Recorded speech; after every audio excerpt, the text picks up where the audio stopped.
మా ఇంట్లో చెట్టుకు వెళ్ళిన పువ్వులు మాల కడుతున్నాను నేను. చూడండి కనకాంబరాలు ఎలా మాల కట్టుకోవాలి. ఇలా దారం తీసుకొని ఇలా మడత పెట్టి 2 to 3 అయినా మడత పెట్టుకోవచ్చు. మాల ఎలా వచ్చిందో చూపిస్తాను మీకు.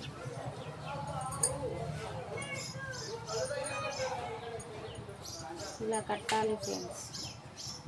మా ఛానల్ చూస్తున్న వాళ్ళందరికీ ధన్యవాదాలు. నాకు లైక్ చేసి షేర్ చేసి అందుకు కృతజ్ఞతలు తెలుపుతున్నాను.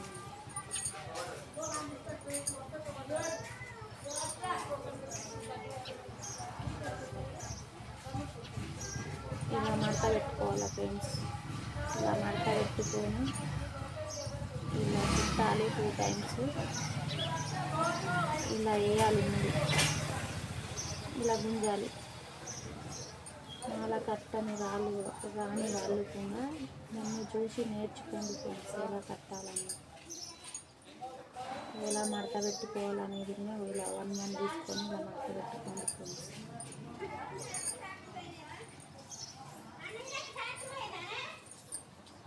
మా ఇంట్లో ఈ చెట్లకు పూసిన పువ్వులు ఈరోజు మంగళవారం కావడంతో దేవుడికి పెట్టడం కోసం నేను మాల కడుతున్నాను. మా ఇంట్లో ఎల్లమ్మ ఉంది.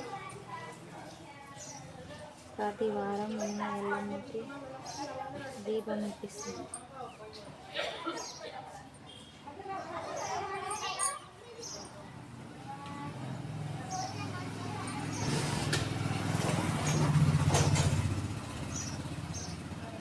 ఇలా మాల కట్టుకోవాలి ఫ్రెండ్స్.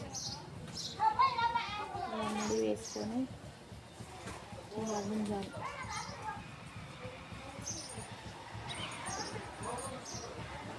చూడండి ఫ్రెండ్స్, కనకాంబరాలు మీకు మాల కట్టొచ్చు కట్టుకోవాలి తెలియదు అనుకుంటున్నాను.